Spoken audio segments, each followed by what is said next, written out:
I'm Jeremy Hamilton, board-certified physician assistant at Louisville Hip and Knee Institute.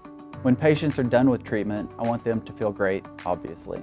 I want them to be pain-free and back to enjoying life. When I was in PA school, I wasn't sure exactly what specialty I wanted to pursue. I only knew that I wanted a career that was hands-on.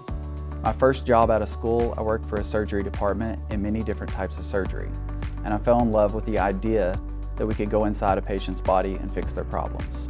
Outside the office, my main focus is family. We enjoy traveling and rarely visit the same place twice. We have a large world map in our home and place pins on each new location. My favorite personal hobby is playing basketball. I can't say that I'm as good as I once was, but I do still enjoy playing. I've always enjoyed interacting with people. I will never get tired of hearing patients tell me how happy they are that they are back to doing activities that they weren't able to do prior to surgery.